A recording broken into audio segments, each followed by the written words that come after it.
सुबह से ही मतदाता वोट देने मतदान केंद्र पर पहुंच रहे हैं और इसी बीच बूथ संख्या 59-60 पर सबसे ज्यादा भीड़ देखी जा रही है। मतदाताओं में आधी आबादी सबसे ज्यादा जागरूक दिख रही है, जो कतार में लगकर अपनी बारी का इंतजार कर रही हैं। हालांकि इस बूथ पर वोटिंग काफी स्लो है, जिससे मतदाताओं में स्लो मतदान को लेकर थोड़ी नाराजगी भी है। संख्या 59 पर हम मौजूद हैं और लगातार वोटिंग जारी है।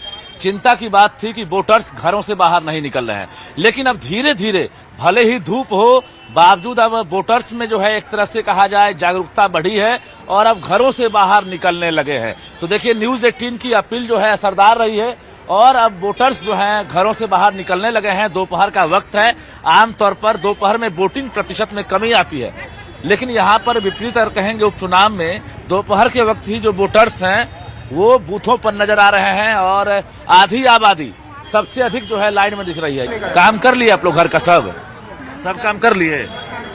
दुकान है हम लोग का। पहले तो वोट करना था ना, तो वही इसीलिए तो देने आए हैं। खाना तो बना ही कराए हैं सर। खाना बना ली है, लेकिन और बाकी जो लोग हैं उनको भी लाएंगे ना वोट दिलाने के लिए? आएंगे, आइए करेंगे। वोट करके 1 घंटे से खड़े हैं, बूथे मशीन खराब है। 1 घंटा से मशीन काम नहीं कर रही है? नहीं काम कर रहा है।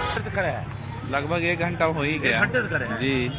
चलिए, तो स्लो वोटिंग की वजह से कुछ वोटर हैं वो नाराज हैं और हम लगातार अपील कर रहे हैं कि घरों से बाहर निकलिए, वोट कीजिए। एक बार फिर से न्यूज़ 18 अपील कर रहा है कि बार बार ये मौका नहीं मिलेगा। अगर आपने वोटिंग नहीं की है तो आप हर हाल में अपने आसपास के जो बूथ हैं आप वहां जाकर वोटिंग कीजिए, क्योंकि जो प्रत्याशी हैं उनके भाग्य का फैसला आप ही को करना है। कैमरामैन संत के साथ रजनीश कुमार, न्यूज़ 18 पटना। और अब आपको 2005 के विधानसभा चुनाव से लेकर 2025 तक बांकीपुर का वोटिंग ट्रेंड दिखाते हैं।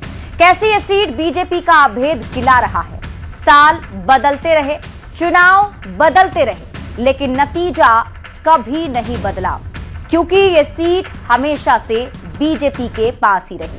अब आप देखिए, शुरुआत अगर हम कर लेते हैं और बात कर ले बीजेपी की, तो देखिए बीजेपी को सबसे पहले यहां से नितिन नवीन के जो पिता थे उन्होंने नवीन किशोर सिन्हा यहां से उम्मीदवार बने थे 2005 में, और तब जो उन्हें वोट मिला था वो था लगभग 1,03,462, यानी 59.12% वोट मिले थे। और उस वक्त आरजेडी से उम्मीदवार थे राम ईश्वर प्रसाद, जिन्हें लगभग 30,953 वोट मिले थे, 17.69%। और इसके अलावा सुमंत कुमार पांडे उम्मीदवार थे 2005 में, तब उन्हें 23,484 वोट मिले थे, 13.42%। ये 2005 का आंकड़ा है जो हम आपको बता रहे हैं। अब बात कर लेते हैं अगले विधानसभा चुनाव के नतीजे की। और देखिए 2006 में यहां पर उपचुनाव भी हुआ था और उस वक्त नितिन नवीन जो हैं फिर चुनाव लड़े। 76,025 वोट उन्हें मिले, 82.31% वोट उन्हें मिला था। और कांग्रेस से अजय कुमार सिंह चुनावी मैदान में थे, जिन्होंने हरा दिया था नितिन नवीन ने अजय कुमार सिंह को, और अजय कुमार सिंह को उस वक्त महज 10,858 वोट मिले थे। ये 2006 उपचुनाव के नतीजे आप देख रहे हैं। इसके बाद बात कर लेते हैं 2010 की। 2010 में जब विधानसभा चुनाव हुए तो नितिन नवीन को 78,771 वोट मिले, 72.06% वोट उन्हें मिला था। और विनोद श्रीवास्तव आरजेडी से उम्मीदवार थे, उन्हें 17,931 वोट मिले थे, 16.40%। और अब बात कर लेते हैं 2015 विधानसभा चुनाव की। बीजेपी से फिर से नितिन नवीन चुनावी मैदान में उतरे, 86,759 वोट उन्हें मिला, 60.19% वोट।